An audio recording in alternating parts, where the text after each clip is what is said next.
बिस्मिल्लाहिर्रहमानिर्रहीम। अस्सलाम वालेकुम। मेरा नाम डॉक्टर असद महमूद है। नाज़रीन, यहूदी कौन है, इनका मजहब क्या है, वो किस नबी के मानने वाले हैं, क्या कभी मजहब इस्लाम से यहूदियों का ताल्लुक रहा है? इन तमाम बातों को जानने के लिए आप सभी हजरात इस वीडियो को आखिर तक जरूर देखिएगा, बहुत कुछ सीखने का मौका मिलेगा।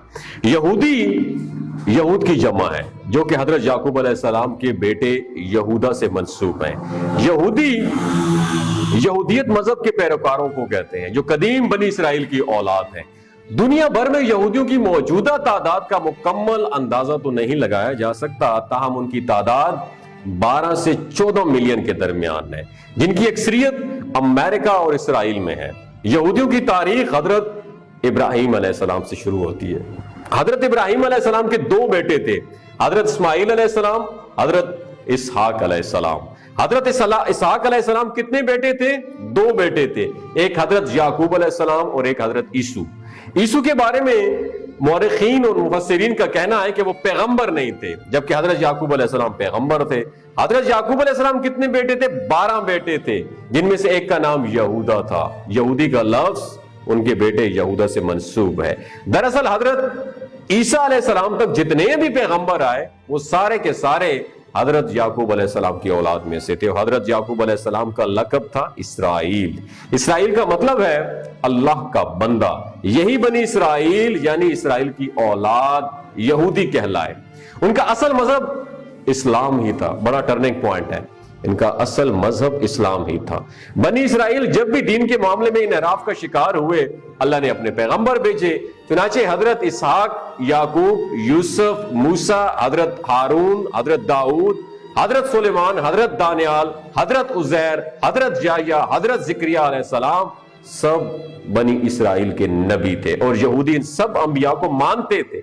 अलबत्ता वो बनी इसराइल के आखिरी पैगंबर और रसूल हजरत ईसा अलैहिस्सलाम और तमाम पैगंबरों के आखिरी रसूल हजरत मोहम्मद मुस्तफ़ा सल्लल्लाहु अलैहि वसल्लम को नहीं मानते और अभी तक आखिरी पैगंबर के इंतजार में हैं। इसी तरह यहूदी तौरात के तमाम आसमानी सहायफ को अल्लाह की तरफ से नाजिल शुदा मानते हैं, लेकिन इंजील और कुरान को नहीं मानते। यहूदियत इब्राहिमी अदियान में से एक दीन है जिसके मानने वाले इस्लाम में हजरत मूसा अलैहिस्सलाम की कौम या बनी इसराइल कहलाते हैं, लेकिन तारीखी मुताला में ये दोनों नाम इस कौम के लिए मुंतखब है जिसका तौरात के जुज़्व खुरूज में जिक्र है। इसके मुताबिक बनी इसराइल को फिरौन की गुलामी से मूसा अलैहिस्सलाम ने आजाद कराया और वहां पे सहराए सीना में ले आए। हालांकि यहूदियत में कई फिरके शामिल हैं, सब इस बात पर मुत्तफिक हैं कि दीन की बुनियाद बेशक मूसा अलैहिस्सलाम ने रखी, मगर दीन का दारोमदार तौरात और तलमूद के मित्रा पर है, ना कि किसी एक शख्सियत की पैरवी करने पर।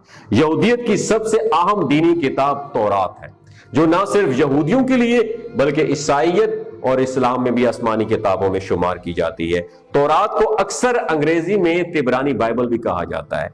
तौरात में पता है क्या क्या शामिल है? तौरात में कायनात और इंसान की तख्लीक का किस्सा दर्ज है, जो हजरत आदम अलैहिस्सलाम और हजरत अम्मा हवा सलामुल्लाह अलैहा से शुरू होता है। इसमें नूह अलैहिस्सलाम और तूफाने नूह का भी किस्सा है। हजरत इब्राहीम अलैहिस्सलाम की रिसालत, शादी और बेटों का भी किस्सा बयान करता है। और तौरात की इस कहानी का मकसद बयान करना यह है कि अल्लाह ने हजरत इब्राहीम अलैहिस्सलाम से एक वादा किया था कि तुम अगर मेरी इबादत करो और मेरी अहकामात की पैरवी करो, मैं तुम्हारी नस्ल में से बड़ी बड़ी कौमें पैदा करूंगा। यहूदियों के यहाँ, हमारे यहाँ मुसलमानों में 5 इबादत होती हैं और यहूदियों के यहाँ 3 इबादत मुकर्रर हैं, जिनमें से सुबह और दोपहर की फर्ज हैं और शाम को अपने ऊपर वाजिब की जा सकती हैं। तमाम इबादत फर्दन भी अदा की जा सकती हैं और बाजमात भी, ताहम बाजमात अदा करने में फजीलत है, खसूसन इसलिए कि जमात जब इकट्ठी हो जाए तो वो खुदा के दरबार में बतौर बनी इसराइल हाजिर होती है। जमात को पूरा करने के लिए कम से कम 10 अफराद की जरूरत होती है, वरना एक साथ रह के भी इबादत फर्दन कबूल हो जाती है। यहूदियत के कई मज़ाहब में 10 मर्दों को जमात माना जाता है और कई में 10 अफराद को, खा वो मर्द हो या औरतें हों, उनको जमात कहा जाता है। मौजूदा दुनिया में यहूदियत के 5 बड़े फिरके पाए जाते हैं। ये ऑर्थोडॉक्स, क़दामत पसंद, रिफॉर्म, तंजीम नौ की हामी और इंसानियत परस्त हैं। हर ग्रोह की अकायद और मजहबी तकाजे हैरत अंगेज तौर पर एक दूसरे से मुख्तलिफ हैं।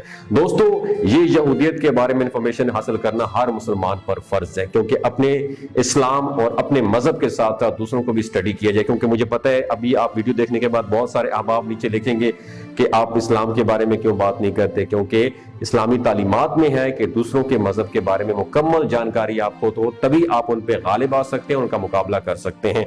आप सल्लल्लाहु अलैहि वसल्लम का फरमान है कि इल्म हासिल करो, उसके लिए चाहे तुम्हें चीन क्यों ना जाना पड़े। अपना और अपने साथ रिश्तों का ख्याल रखिएगा। अल्लाह हाफिज।